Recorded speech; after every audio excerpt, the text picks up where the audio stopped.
আমরা বিতাড়িত শয়তানকে বিতাড়িত করার জন্য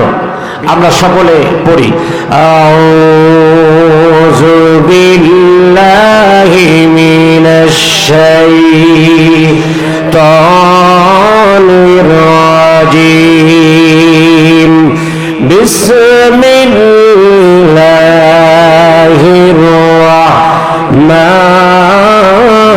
রাহমানির রাহিম واذكر في الكتاب مريم إذ انتبذت من أهلها مكانا شرقيا صدق الله العظيم সম্মানিত উপস্থিতি আপনাদের সামনে বলেছিলাম আল্লাহর নবী বিশ্ব নবী সাইয়্যিদুল আম্বিয়া হাবিবে কিবরিয়া মুহাম্মদুর রাসূলুল্লাহ জোরে সোরে বলুন সাল্লাল্লাহু আলাইহি ওয়াসাল্লাম তিনি বলেছেন জান্নাতের চারজন নারীকে প্রাধান্য দেওয়া হবে চারজন নারী শ্রেষ্ঠ তার চতুর্থতম হলো হযরত মারিয়াম আলাইহিস সালাম আল্লাহ পাক বলেন আযকুর ফিল কিতাবে মারিয়াম হে নবী আমার এই কোরআন শরীফের মধ্যে আপনি মারিয়ামের উল্লেখ করবেন মারিয়ামের ঘটনা বলবেন যাতে করে বিশ্ববাসী এই মহা ঘটনা থেকে মানুষ শিখতে পারে তাদের জীবন চলার জন্য পরিবার চলার জন্য বেঁচে থাকার জন্য তাদের পরিবারকে সৌন্দর্য ও মান্বিত করার জন্য তারা যেন এখান থেকে শিক্ষা গ্রহণ করতে পারে তাহলে এখানে কি শিক্ষা আছে আল্লাহ রাব্বুল আলামিন কি বলল আমরা সবাই মনোযোগ দিই ইনশাআল্লাহ আমার ভাইরা আল্লাহ পাক বলেন إذ انتبذت من أهلها مكانا شرقيا আমার বন্ধুগণ হযরত মারিয়ামের মা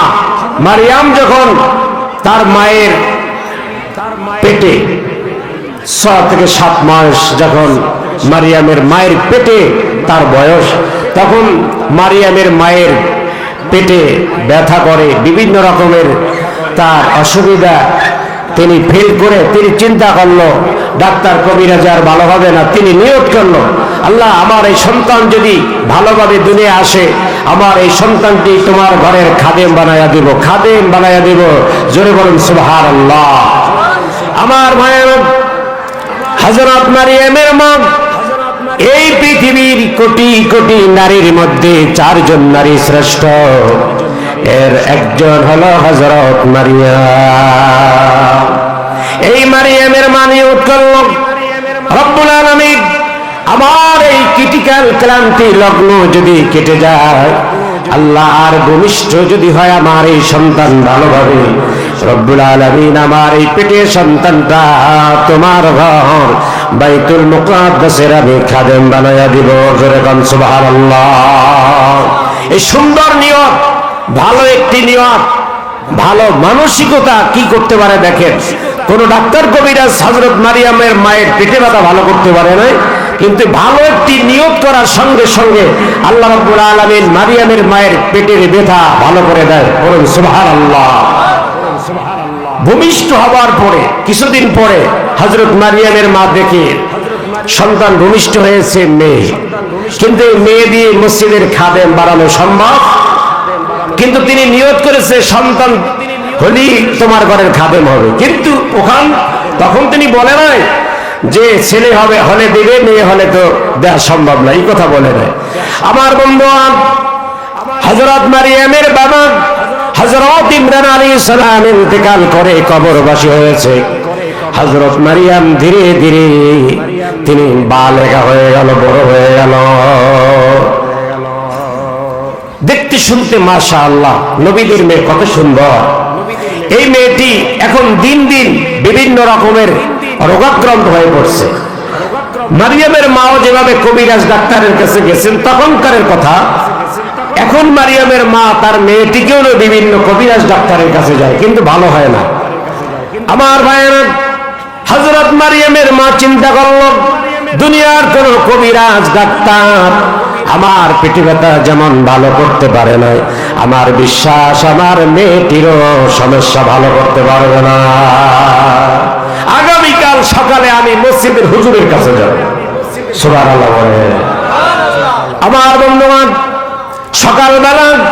হযরত মারিয়ামের মা মারিয়ামকে নিয়ে কুমারী রূপসী সুরসী হযরত মারিয়ামকে নিয়ে মারিয়ামের মা মসজিদের ইমাম সাহেব বাইতুল মুকদ্দাসের খতিব হযরত জাকারিয়া আলাইহিস সালামের কাছে চলে যায়। গিয়া বলে, হুজুর একটু পানি পড়া দেন মেয়েটাকে, বা একটু ফুক দিয়ে দেন। আমার বন্ধুগণ, হযরত মারিয়াম মসজিদে ঢোকার পরে হযরত জাকারিয়া আলাইহিস সালাম মেয়ের দিকে একবার তাকায়া বুঝতে পেরেছেন এই মেয়েটির দুনিয়াবি কোনো চিকিৎসায় ভালো হবে না, মেয়েটির সঙ্গে আল্লাহর সঙ্গে কোনো ওয়াদা রয়েছে। হযরত জাকারিয়া আলাইহিস সালাম একজন নবী, আর বাইতুল মুকদ্দাস সেই মসজিদের সম্মানিত খতিব, তেনার মধ্যে আল্লাহ রাব্বুল আলামিন ঐশী জ্ঞান দান করেছে যা আমাদের মধ্যে নেই, থাকার কথা নয়। হযরত মারিয়ামের মায়ের কাছে প্রশ্ন করে, আপনার কোনো নিয়ত থাকলে বলেন, মেয়েকে নিয়ে কোনো নিয়ত আছে কি? বলে, হ্যাঁ হুজুর, নিয়ত একটা ছিল, মেয়েটাকে মসজিদ সন্তান হলে খাদেম বানাবো। তো মেয়ে যখন দুনিয়া আসলো মেয়ে হয়ে, তখন আমার এই নিয়ত আমি পাল্টে ফেলেছি যে মেয়েকে মসজিদের খাদেম কেমনে বানাবো। আমার বন্ধুবান হযরত জাকারিয়া আলাইহিস সালাম বলে, না, আপনার যা হয়েছে ছেলে মেয়ে কোনো আপনি তখন আলাদা করেন নাই, বলেন না, আপনার এই মেয়েকেই মসজিদের খাদেমা বানাতে হবে। আল্লাহ পাক এখান থেকে শুরু করেছেন। আল্লাহ পাক বলেন, ইযিন তাবাযাত মিন আহলিহা মাকানান শারকিয়্যা। হযরত মারিয়ামকে যখন মসজিদে দেওয়া হলো, পূর্ব উত্তর কোণে একটি রুম করে দেওয়া হলো, সেখানে হযরত মারিয়াম পর্দার সাথে থাকা শুরু করলো। আমার ভয়ানক আল্লাহ রাব্বুল আলামিন এই মারিয়াম কি হযরত জাকারিয়া আলাইহিস সালামের অধীনস্থ করে দিলেন, তার তত্ত্বাবধানে তিনি মসজিদে থাকবেন। একটি কুমারী মেয়ে, একটি বালেগা মেয়ে, তার অনেক নিরাপত্তার প্রয়োজন আছে। হযরত জাকারিয়া আলাইহিস সালাম বলে, এই মেয়েটিকে দেখো ভালো করবো, আমি দেখে শুনে রাখবো। একটি রুম দেওয়া হলো। এখন মাঝে মধ্যে ইনস্পেকশনের জন্য যে মেয়েটি কিভাবে থাকে, কেউ ডিস্টার্ব করে কিনা, কোন যুবক ছেলেবান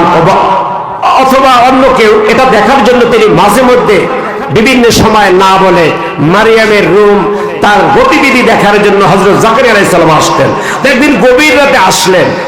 এসে দেখে হযরত মারিয়ামের রুমে একদম জ্যোৎস্না আলো, যেই আলো